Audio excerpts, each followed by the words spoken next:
Good morning, everybody, and thank you, Zach. And if Zach thought he had a hard time, I have to follow Amy and Zach.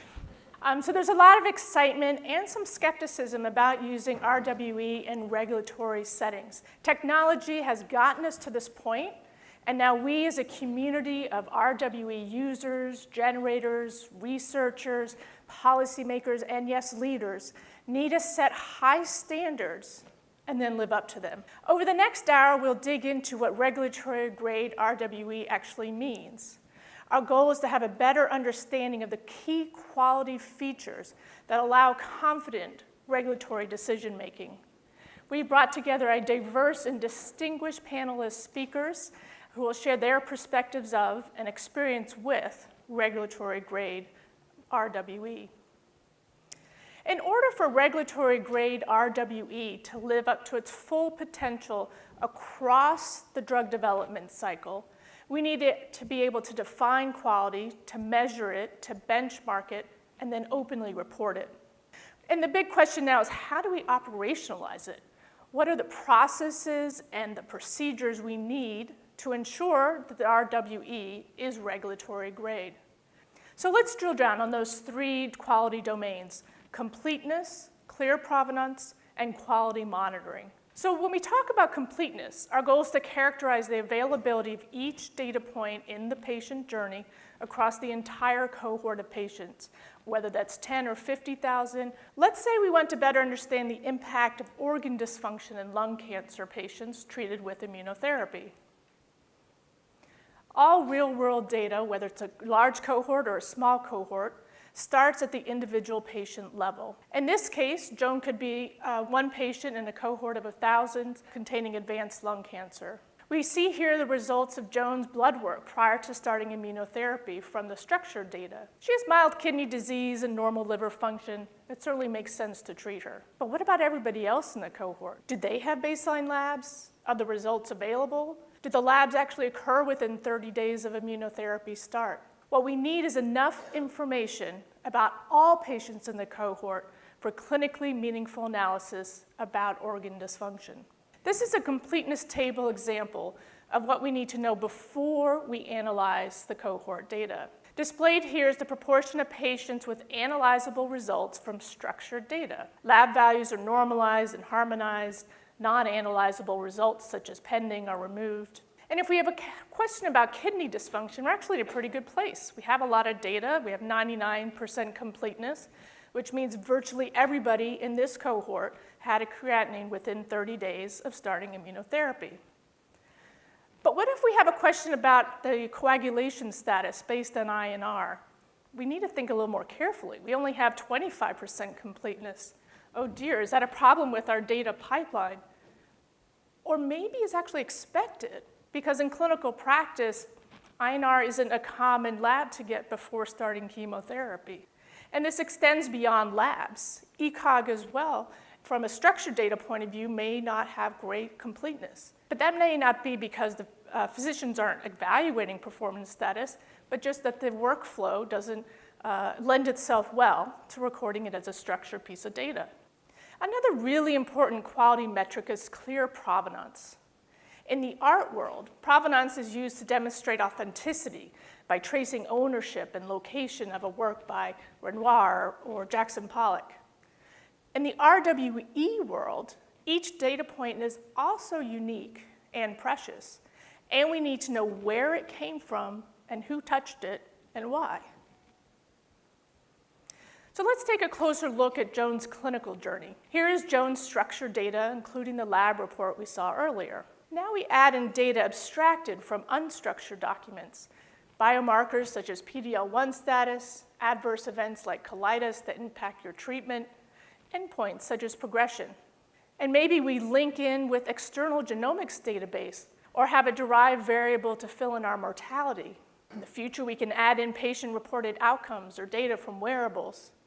Now multiply that data by thousands of patients in the cohort and things get complicated. Or multiply that by the 50 patients in your small cohort where each patient is going to be under very close scrutiny. And this is a place where technology can help us. To have maximum confidence in RWE, each data point has to have a clear, traceable, and verifiable provenance, no matter where it comes from.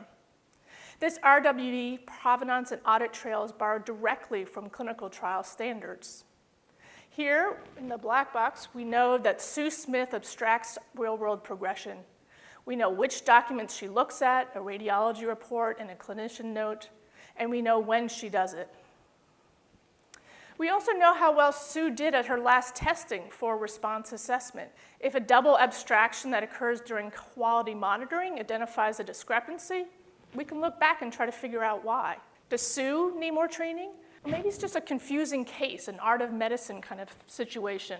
Or maybe there's been changes in clinical practice that we need to update our guidelines for abstraction and update our policies and procedures with the important caveat that you need versioning. So the key is that this is clear to external stakeholders. And though we have a black box here in the middle, that's exactly what we're trying to show the details of how we got to the RWE data points.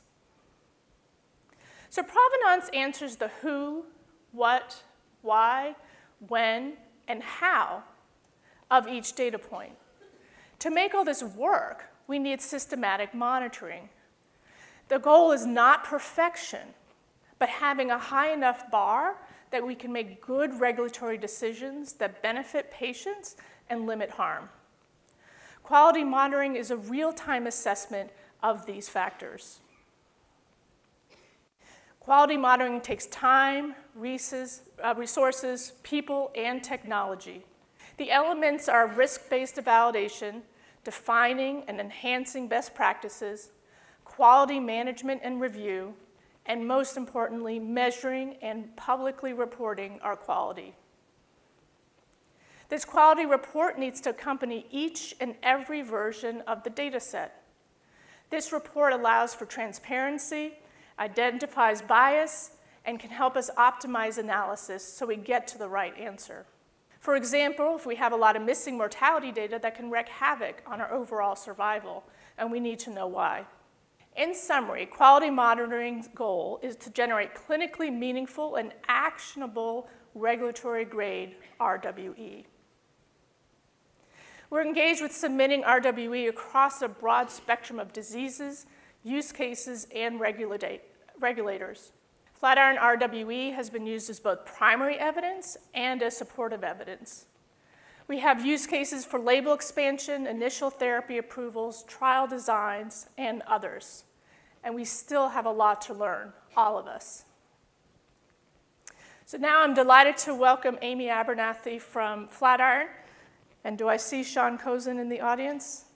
There he is. Please come up to the stage for a moderated thought discussion. All right, so Amy you know well. She's CMO and CSO of Flatiron. Hi, everybody. And Sean Cozen is the Associate Director at FDA's Oncology Center of Excellence and the founding director of Informed, an incubator for driving innovations in agile technology, digital health, and data science to advance public health. Is that right? Yes. So we've asked Amy and Sean to talk about their perspectives on what we need to get right as RWE moves into the regulatory decision-making space. We've reserved 15 minutes at the end of this session for an open Q&A, so please hold your questions until then. So Amy and Sean, thinking about the checklist, what do you think is most important for us to think about in terms of getting to regulatory grade RWE? Well, I'm going to let Sean start, and then I'll fill in a little bit. Sounds great. It's great to be here. All the items on the checklist are obviously critical. It's hard to pick, which items are the most important. It's like picking your favorite musician. Obviously, data quality and provenance are critical in generating regulatory grade data, and the ability of having audit trails for source document verification at the various touch points along the journey of the data as it's being generated is very critical. Completeness is very important. As I was standing in the back listening to your presentation, Dr. Pazder, the director of the Oncology Center of Excellence, was there. So I asked him, which one of the items sticks out to him, and he mentioned generalizability, which is a critical concept when it comes to evaluating real-world data, because as we've heard today and we've heard before, only about 5% of adult oncology patients are in traditional clinical trials, and that can sometimes compromise the generalizability of the results of traditional trials. So that's an important concept to And Amy, what would you highlight. pick out as the most important? Well, so I really like Eminem as my musician, so I'm gonna say that the two things that are on the checklist that don't necessarily get as much attention, but I think are really important, and we're seeing this in our analyses. One is longitudinality, essentially longitudinal follow-up. So making sure you've got enough follow-up to see the outcomes of interest. It sounds obvious, but it's often not something that people pay enough attention to. And I think the other one is that standard of care is changing so quickly that the data set has to reflect standard of care during the period that matters, and so data recency and reflection of contemporary standard of care, the other two. And Amy, when you're talking, you mentioned that we need to have the right level of oversight and quality. How do we get there? How do we benchmark what is good enough for regulatory grade RWE? So I think that this is ultimately something that we all have to practice together and start demonstrating. Here is a question, here's what the answer looks like, and then it be inspected from all sides to say, I believe and have enough confidence in that to use it in the care of my patients. I think one of the issues is good enough is one of those things that you recognize when you see it, but it also means that it needs to pass the sniff test. Having a regulatory body in the US or ex-US accept something actually helps us understand what that indeed looks like. But it also needs to make sense to the clinician in the office, as well as to the journal editors and the publishers. I'm curious also within the context of good enough, Sean's thoughts as it relates to both good enough, but also how do you need to think about the validity of the data behind it? That's a great question. It's a very complicated question because what is good enough when it comes to evaluating clinical trial data? So we have the Office of Scientific Investigations that do site inspections, and we always see protocol deviations and anomalies in the data. However, what we look for are certain red flags, like fraud or mismanagement of the data, such that the data loses its integrity. And for the most part, that's a subjective assessment that we make in collaboration with the Office of Scientific Investigations. So I think we can apply the same principles and the lessons learned to evaluating real-world data. That there's no such thing as perfection, perfect data. And we can use the lessons learned from protocol deviations and data integrity anomalies in traditional clinical trials to try to raise our comfort level to the same benchmark when we evaluate real-world data. So that internal knowledge is there at the FDA. It's hard to articulate it and spell it out concretely, but there's a vehicle for assessing data. But at the end of the day, it's really all about data quality and provenance. So when you say evaluate the data, what should life science companies think about in terms of when the FDA comes to knocking at the door? How are they going to get evaluated? Right. I believe there are different types of evaluations. And when the data comes to the FDA, the evaluation is analytical, and the assumption is made that the data has integrity after we conduct our site inspections. So when the data is in the hands of the reviewers, it's already been vetted, and there's a certain degree of comfort level with that. So what's important is what happens when the data is being generated, and as the data is being generated and extracted, those audit trails are critical, because the way that at least the FDA evaluates data integrity is by examining data provenance and the audit trails that are left behind, and completeness is very important in that sense. And having these clear demarcations and audit trails is something that should be a critical part of extracting and generating real-world data. So Amy is somebody who might be presenting to the FDA or have our data presented. How are you thinking about building the capabilities and the infrastructure to be able to demonstrate the quality? So I'm going to answer this from both the Flatiron perspective and also from a life sciences company perspective. I think on the Flatiron side, we need to be demanding of ourselves that we're building the infrastructure and the capacity. I mean, a lot of, for example, what Zach said, that we have to make sure we build the technology to do what we say is, that we believe is important and others believe is important. From the life sciences company side, I think actually it's important that the life sciences company has on the team members who can think about data quality and actually look at, for example, completeness and validation reports and say, I understand what this report is telling me and how that's going to translate to my analytic plan. I think it's really important that the team has the pre-specification of analytic plans and that's actually something built into the overall rubric. And then finally, I really think overall going forward, we're going to need to continue, our companies are going to need to continue to build out the team of members who actually can speak the language of data science and be embedded in HOR and discovery and R&D and multiple places. I suspect, though, at the FDA, you also are thinking about what kinds of infrastructure and capacity you need to build out in the landscape of RWE. You know, what does that look like for you? We're dealing with a lot of challenges that other organizations are dealing with, and it's critical to incorporate data science and data scientists into clinical development teams for industry and for the FDA. We have been working very hard to integrate data scientists and folks that are experts in advanced analytics into the review teams. Have them work shoulder to shoulder. The first wave of attempting to do that at the FDA and other places, was to incubate innovation teams, and that has advantages and disadvantages. Obviously, you don't want these teams to be siloed and get stuck in their own echo chambers without having the ability to impact clinical development and how these protocols are being written.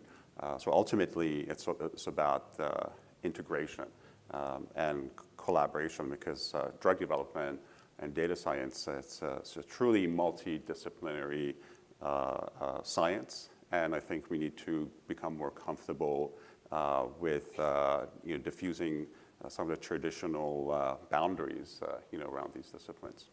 Thank you so much. We're about to run out of time for this moderated discussion, so I wanted to ask each of you one thing that you recommend the audience pay particular attention to throughout the summit.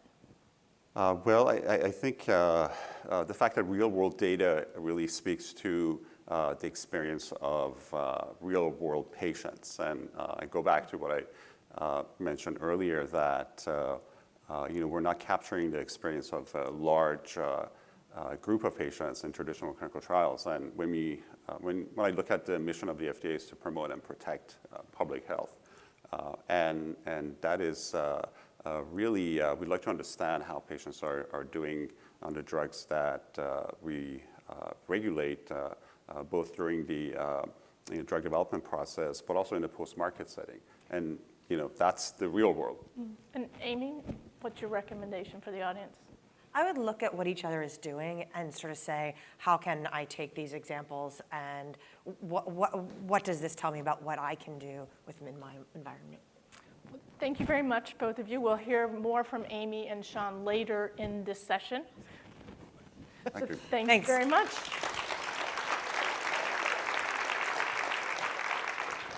So I really appreciate, Sean and Amy, how you've been able to think about those checklist items and try to start bringing them to life. Now we have two featured presentations. The first is Michael Kelsch from Amgen, who will discuss a successful RWE regulatory use case. Michael Kelsch is the current Executive Director of Amgen's Center for Observational Research and Oncologic Therapeutics. Dr. Kelsch oversees epidemiologic research, evaluating the development efficacy, and safety of Amgen's therapeutics. Welcome, Michael.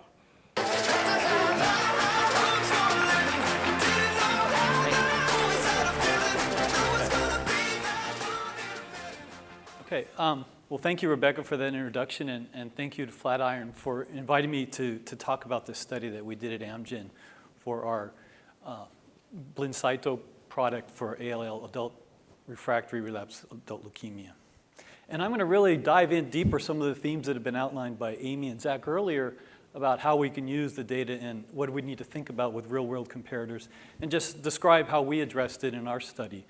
So as we were doing this study, we saw this article come out, and we were very interested in, because of the title of focusing on oncology drugs and the use of non-randomized trial, and we were doing that, and we saw that this laid out a nice start to where you think about what might be applicable to use real-world evidence. And they point out the high unmet medical need, lack of response available in these patients, a lack of treatments available, and that the patients are well characterized and you can identify them, and we see expected high response rates. In this kind of scenario with rare diseases, this really offers an opportunity to consider external controls and external compare groups.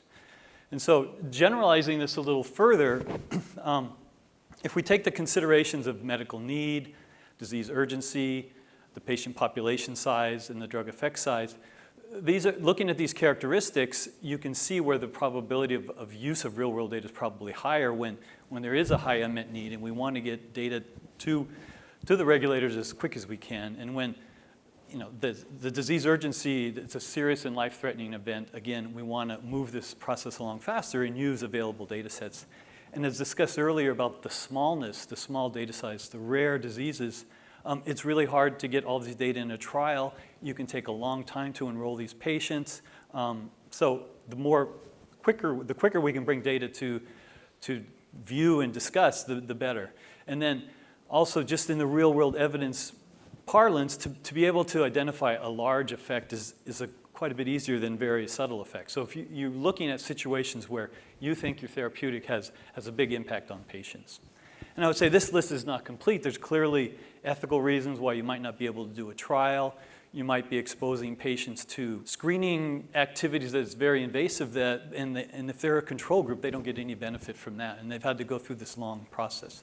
So these were all the factors we think pointed to the use of historical data in our case. And so with leukemia, it met those kind of criteria. It's a rare disease, a high unmet need in relapse refractory leukemia, and there wasn't a lot of treatments available at the time that were effective in this subcohort of the population. So unfortunately, we didn't have a data set available in a claims database or an EHR database that really identified leukemia. So at that first point of can you identify the patients and follow them through, we didn't have that type of data set for a variety of reasons, because most of this is done and this treatment is in specialty centers and is not incorporated into all these databases. So we went out and collected the data from the original investigators. And so we contacted 8 different groups in the European Union, and we worked with 3 different centers, referral centers in the US. And they essentially had established their own internal mini registries that we could tap into. So the data were already there historically that they collected, especially because they knew this was a rare population. They had a lot of focus on it. So in the point about cherry picking, I picked up on Amy's talk that we asked them for the data, but we didn't want to give them their best result patients or their worst result patients. We wanted really all relapse refractory patients. So at the start of this project, we said, all these patients who are relapse refractory over the time period, we started in 1990 in this case, we'd like you to forward those to us. And we compiled the data, harmonized the data by data definitions, and we had the original primary data to do this. So if we had to look at published literature or try to do a meta-analysis, it wasn't all there to do. We felt we had to go get the original data sources. So we created a much larger data set than we actually needed to compare to blinatumomab patients. The other important aspect is often in the databases, our endpoint, complete response, was not adequately recorded. Again, the longitudinal follow-up that was referred to, we didn't see that in claims data or other data sources, so we had to go to the primary source. Then we subset that and matched through the inclusion criteria, picked the subcohort of patients that were closest to our trial, and provided a number of different analytical strategies to address and to compare the historical cohort to the blinatumomab patients. The key issue here in the use of historical controls, and you see a lot of discussion around, is that the comparability. How comparable are your historical data to your trial data in terms of selection, in terms of measurement of outcomes, in terms of the standard of care they may have received. So that was the first that was a big overriding challenge we had to deal with. And then, as I mentioned, getting access to the data was a key thing. You have to have a patient data set we could go to. And so we created that, and the different sites had the data we needed. And then we were able to, there was commonly used outcome definitions, exposures, and covariates that we were able to capture and then define in a standard way. And then in epidemiologic terms, the big issues we have to deal with comparability are selection bias, confounding bias, and other immortal time bias. So we had to come up with both design and analytical strategies where we could address these biases in a reasonable way. It's never going to be perfect, but in a reasonable way that seems credible to the clinicians, to the regulators, to ourselves.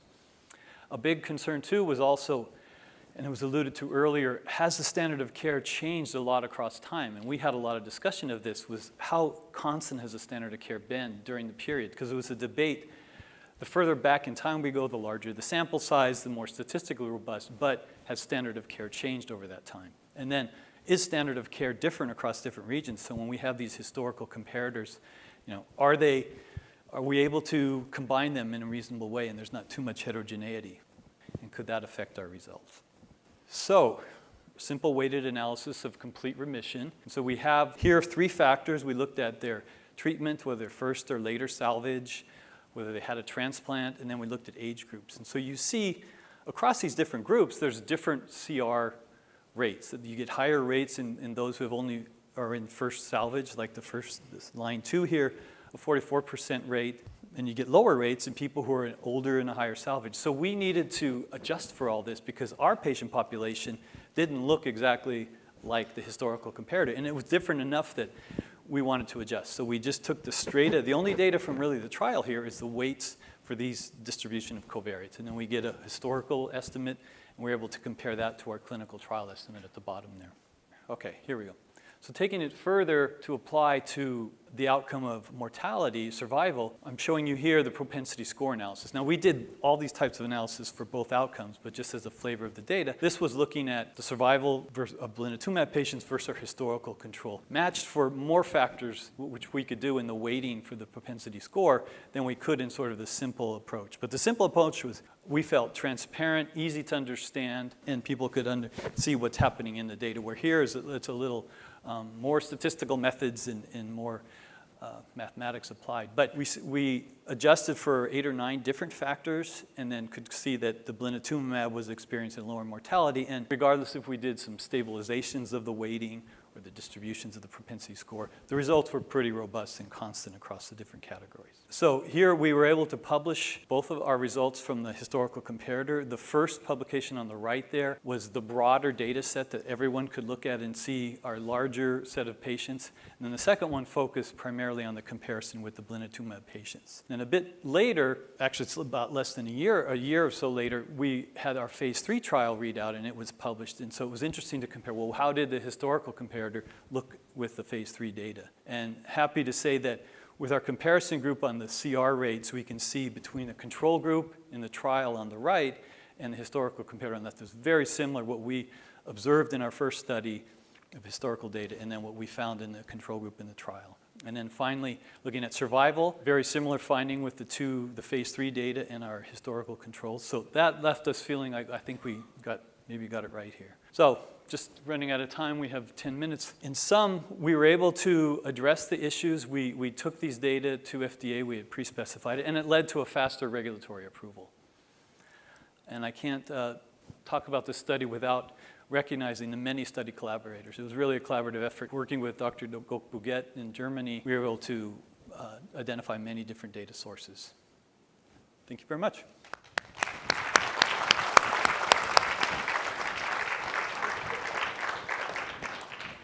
Thank you so much, Michael. What I really appreciated about your talk was the demonstration that completeness meant that they had to go back and re-abstract the data from the primary source.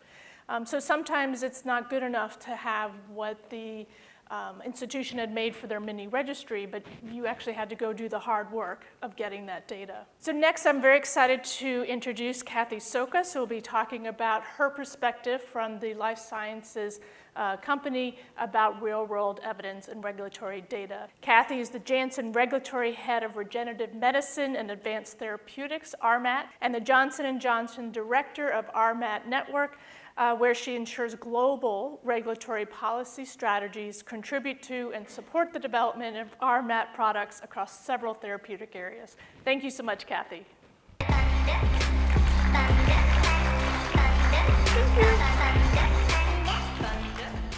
Okay, great. Well, it's really good to be here. Thank you for inviting me. And my talk will be a little bit different because I'm coming from a regulatory strategy perspective. So I really need to work closely with our cross-functional and discipline colleagues to make sure that we're addressing the regulatory strategy in regards to real-world evidence. So I do want to acknowledge my colleague, Rebecca Lipsitz, who is our policy lead for real-world evidence, because she helped me prepare these slides, and my colleague, Barbara Kolb, who is in our oncology therapeutic area, who is here with me today. From a Janssen J&J perspective, when we think about regulatory strategy and how we can utilize real-world evidence in regulatory decision-making, really our mission is to effectively support the innovation and patient access via the use of real-world evidence. And so that really, I believe Amy said it earlier, I mean, our basis, our fundamental need and desire to do this is to make sure that we can bring these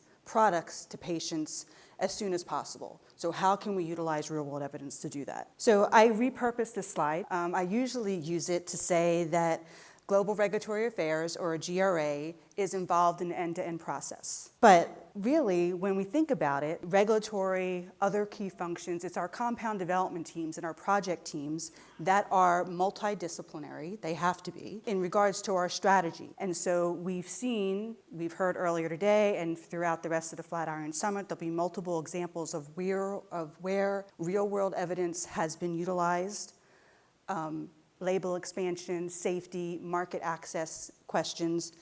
But the intent is, and I think from a future perspective, Amy talked about 2023, how can we utilize real-world evidence for opportunities throughout the development life cycle? And so we're not there yet from the earlier stage. I think we're starting to. At Janssen and J&J, we actually do consider how we can utilize real-world evidence to answer certain questions. And we do have our early discovery scientists on the team with our late-stage colleagues. So again, it's there, and I'm sure other companies do the same thing. But again, it's an evolving process, and we can't do it alone. It has to be multiple disciplinary. So what are our key objectives when we think about real-world evidence from a regulatory perspective? We need to make sure that real-world evidence is part of the regulatory strategy. It's not the only piece, but it has to be considered. And that's been our big push. We want to consider it from early stage through to late. We need to make sure that we're gaining regulatory acceptance of our real-world evidence methodology. We need to make sure that we can enable real-world evidence as an alternative for our post-marketing requirements and commitments. And we also need to capitalize on these opportunities. If we don't try, it was discussed earlier today, if we don't take that risk in our strategy and our development of our products, if we don't try to see how we can utilize real-world evidence, we're not going to adequately address how we can meet our end goals, our target product profiles, how we can make sure that we're providing our products to all the patients that can actually benefit to them. So this is a long slide, but I wanted to just share. So when we sit down at a team level and there's multiple discussions, what are our considerations? We always start with our target product profile, right? That's the initial goalpost when we're developing our products, when we think about, okay, well, this product will work in X indication, right? That's where we start with. So we need to consider, okay, well, can real-world evidence provide some of that information? Is there data sets already out there from a retrospective that we can utilize to answer certain questions? And it really does depend on the indication. It depends on your patient population. That's why I said we start with the target product profile. And I will say at Janssen and J&J, oncology is the focus for this summit, but we look at it throughout our therapeutic areas. So again, there's a lot of different things that we need to consider. We need to think about, from a prospective opportunity, should we start collecting data now? I mean, maybe in the phase 1 early on, so we can keep that, we can gain information, our data set will be more complete, hopefully, so that at the end we can use that to do some prospective analysis as we're considering. We think about the endpoints collected. Where is the data coming from? It was talked about earlier, electronic health records. Should we consider claims data? Can that be used to answer the questions that we're looking at? Do we think about registries and pragmatic studies? And then also, I believe it was Amy who mentioned the fact that when we think about the kinds of expertise, again, it goes back to making sure that you're having all different functions at the table for the discussion. But from a regulatory perspective, we need to make sure that we have the right skill set to allow us to have those discussions and interactions with the health authorities, with the payers and market access colleagues. So challenges. And again, I'm not going to go through this because when I heard all of the previous speakers, it's the same challenges that they mentioned. But I do want to point out that all these challenges directly relate to what our considerations are. So if we come up with a question and what we're considering, we need to realize what the challenges are and how we can mitigate them. And so that is part of our regulatory strategy. It's part of how the questions that we ask ourselves, the questions that we go to when we think about our other external colleagues, whether it be from organizations, when we speak with health authorities. And it was alluded to is that, we're only going to get to the answers if we actually take the risk, do a study, or propose a way forward, have that discussion with health authorities to see if they'll accept it or not. Because as we learn if they've accepted it or not, we, both our company, but also the broader industry, will learn from that. And I do just want to mention here,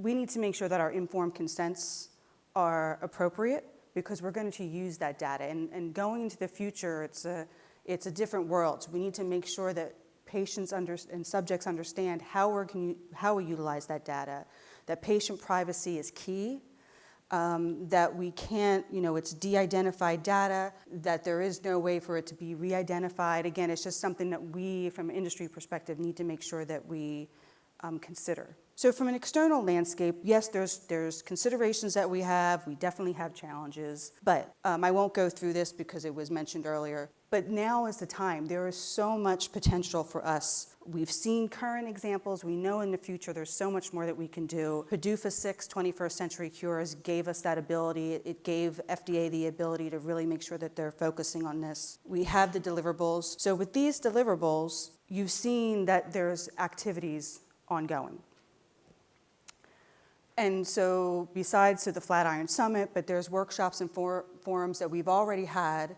Real-world data, is it fit for purpose? How do we know if utilizing real-world evidence is going to give us the right answer? But you can't, as someone said, you can't cherry pick. So right, you have to go out there, you have to decide what the methodology is, what data you're gonna use.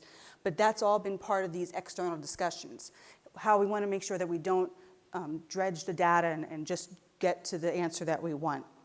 Real-world evidence data quality is crucial because if we don't feel comfortable with the data that we're using, we won't be able to go and have, with the health authorities to say, okay, well, this is regulatory grade, you should use this data, it's acceptable.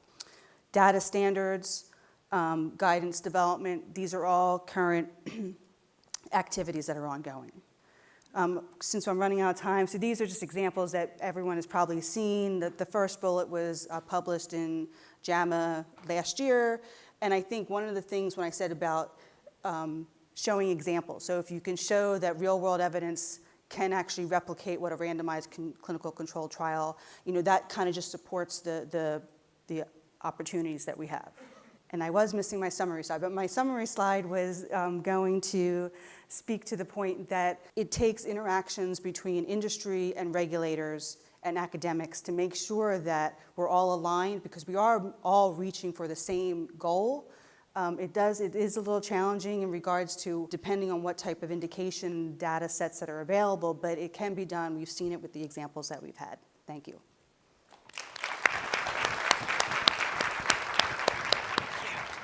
Thank you so much, Kathy. And I'd also like to invite Michael Kelsch back to the stage, Amy Abernathy, and Sean Cozen.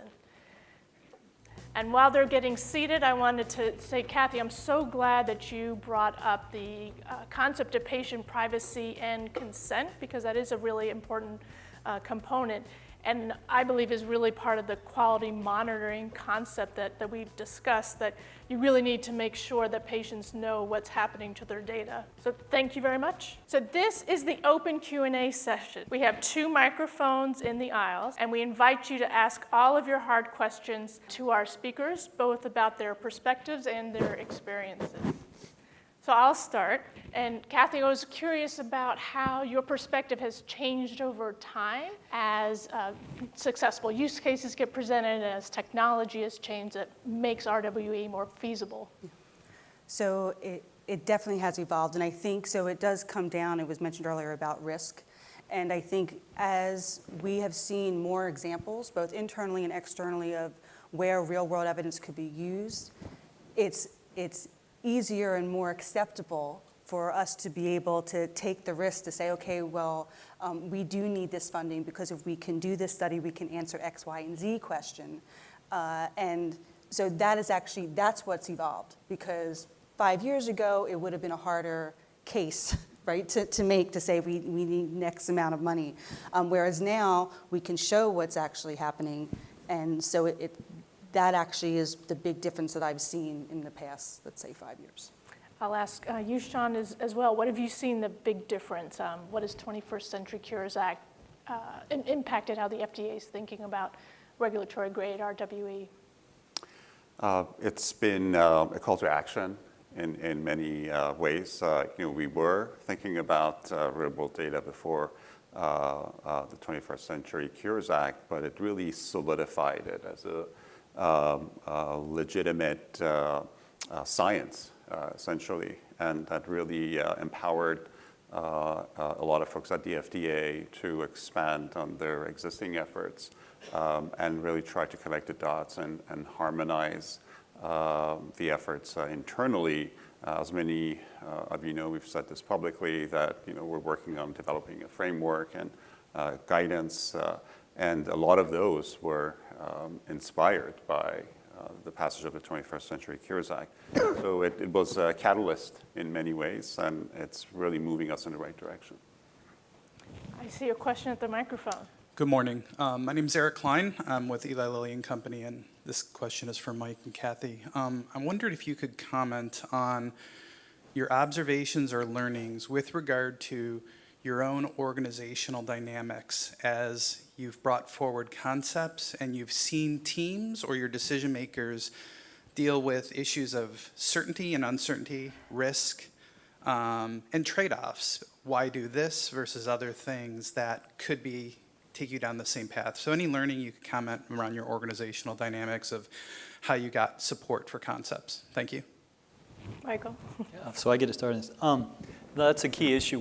We've had to convince internally, the risk to take and spend a lot of time educating about data sources and understandings and the quality of data and the limitations of data. And so, at Amgen, we've developed a lot of tools, and hopefully we can apply those tools for real-world data. But it's been educating our development groups, educating our regulatory groups about what is real-world data, what is real-world evidence, where can we do it effectively, where is it appropriate, and know the limitations and know the risks given those limitations, but and know the advantages as well. And when you're thinking about strategy, Kathy? Yes, so from a Janssen perspective, we have embraced it, meaning that we've embraced the use of real-world evidence. We have a very strong data analytics, epidemiology team. So to Mike's point, I think what we need to do is we have to bring it together. So that's what we're doing now. One of the reasons why the real-world evidence regulatory team was formed was to make sure that we're including real-world evidence in our regulatory strategy. and making sure that we are educating and meeting with our compound development team so that from an earlier stage, they understand how real-world evidence could be used from a strategy perspective. So I think that's where we are now internally, making sure that all the groups that are working on real-world evidence, because we, like I said, we have embraced it, we know it's important, we see what it can do currently and for the future, but it's bringing everyone together to make sure that we're aligned and we're thinking, 5 steps ahead of what the data we need to use now. Thank you, Kathy. I would just add to that, Yes. yeah, we've endorsed it very strongly too, in the sense that we've had internal summits where we're talking about how will we use this, and our regulatory policy group has joined strongly in endorsing it. And Amy, your perspective, we have Michael's very early adopter use case for RWE. What do you see as the future for regulatory grade RWE? So it's interesting. I think actually Mike touched on this in his talk. Really what I see is oncology as a microcosm. It's the opportunity to look at how do we push forward the conversation around RWE in one therapeutic area. But I really think that this is going to expand beyond just oncology. So Oncology Center for Excellence offers an opportunity within the FDA to also have all of the cross-disciplinary conversations.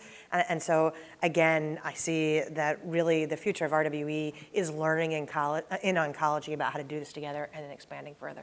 Great. Microphone, a question? Hi, everyone. Garv Singhal from Foundation Medicine. Thanks for the panel.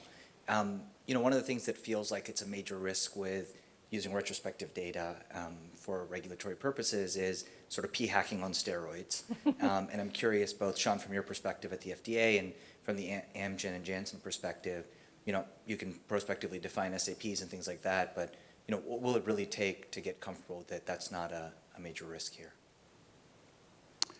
It's a great question. It's a complicated question to answer in a short amount of time, but that's not a new thing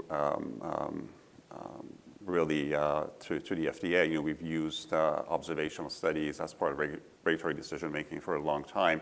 There's a whole science of how to reduce uncertainty and making sure that you protect threats to internal validity when conducting observational studies. And we have to extrapolate from the existing foundation, the body of knowledge that exists in the biases that can creep in, and p-hacking. I don't want to call them attempts, but p-hacking is sometimes unintentional, and you introduce bias into the results. And we can extrapolate from the existing foundation of research that has been done on observational studies, and making sure that obviously the data is of high quality, and so you can kind of not worry about that, introducing bias into the results. And then the second step would be to really leverage the work that has already been done on threats to internal validity, p-hacking when it comes to observational studies. Michael, you also mentioned the concern about bias in your use case you described. I'm curious what steps you guys took to minimize that. Right. So I would endorse the whole comment. I think p-hacking, we have to be concerned about it. I'm more concerned about the bias issues and the data quality, and we're about trying to make estimates around what the effect measures are, and thinking more about confidence intervals and the variability in our data, and how informative it can be there. And what we did with this Blincyto example was, we pre-specified all the tests we were going to do and all the observations we were going to look at, and also just being transparent and showing all the data that you looked at. I mean, that's how you can avoid p-hacking. I think there's a big debate in the epidemiology and statistics world about p-hacking and p-values versus confidence intervals, and so we focus on estimation and bias and trying to get the best sense of the data and what it can inform clinicians and regulatory agents. So that's, and we did pre-specify that and have proposals ahead of time so that we're not inventing analysis after the data. Amy, I know you've had a lot of different conversations with stakeholders across research and industry. How do you put this together? It's two things that come to mind, Graf. One is what you saw in Sandy's comments in the video, that replicability and consistency of findings is important. And that's one of the things that we need to continue to think about. The other thing is that as data sets are continuing to aggregate and they keep coming out, being able to conduct those analyses at various intervals and see consistency as findings longitudinally is the other thing that is really going to help in this space. Follow-up question. No, I'm all set. Thanks. Great, thank you. Here's another one. Good morning. My name is Bushan Tan from Beijing, the pharmaceutical. First of all, I really appreciate all of you to spend the time on these sections. My background is typical to HUR. In the past, most of the real-world data we used is support the reimbursement. Now, I think the future is the regulatory. So one of the questions I have probably applied to all of you, we are the middlemen in the area called the HUR. On the one side, we have a lot of the clinical development, biostatisticians, data management. There's the specialties in the clinical development, in the randomized and clinical trial. On the other side, we have the Flatiron, we have the claims database, and an expert on the real-world data science. So what kind of I think my challenge is what kind of the specialties can help to marry these together? Because I did a lot of teaching on what's the difference between the real-world analysis versus the randomized and the clinical trial. I think, Kathy, you made a good point. It is true a multidiscipline approach. But I do see, I think, Amy, probably your background, your experience probably the best. You have, expert on the clinical science and also the data science. So that's my question, I know a lot, when I look at a lot of the challenges, I think it's the difference between the traditional randomized and clinical trial versus the real world data. That's a really great question. And we're just about out of time, so I'm going to give each person one sentence to answer that. And I'm going to keep track. All right, Sean, how would you respond? Well, I just want to quickly say that the official definition that the FDA has for real-world data, and this is on our website, we don't distinguish between randomization and real-world data. Obviously, a lot of the efforts currently happening with real-world data are retrospective, which are more conducive to observational studies. However, as these efforts scale, there's nothing prohibiting us from prospective examination of real-world data. So randomization can also be incorporated into those study designs. And I think this is an evolution of how we generate clinical evidence in general. And I think we're going beyond the boundaries of traditional ways of generating this evidence. That's a great summary, going beyond the boundaries. All right, Kathy, you really have Really one short. sentence. So, we do work in a multidisciplinary function. That's how we deal with it. The end point is the target product profile, what we want to bring to the patient. And from there, we make sure that we work with our data analytics. We have a full team, our real world evidence, market access. We all work together. Michael, from your experience? Yeah, I think, as mentioned before, it's really a cross-functional team. You need the data scientist, the clinical perspective. And I think you need to view it as that there's the data quality, and then there's the design and analysis you put over it. So there's new methods evolving all the time, and we're improving what we can do with the big data sets and the tools in the software to analyze the data. So we have to keep up with that. And so bring in epidemiologists. We're epidemiologists, sorry. Amy, can you wrap this up for us?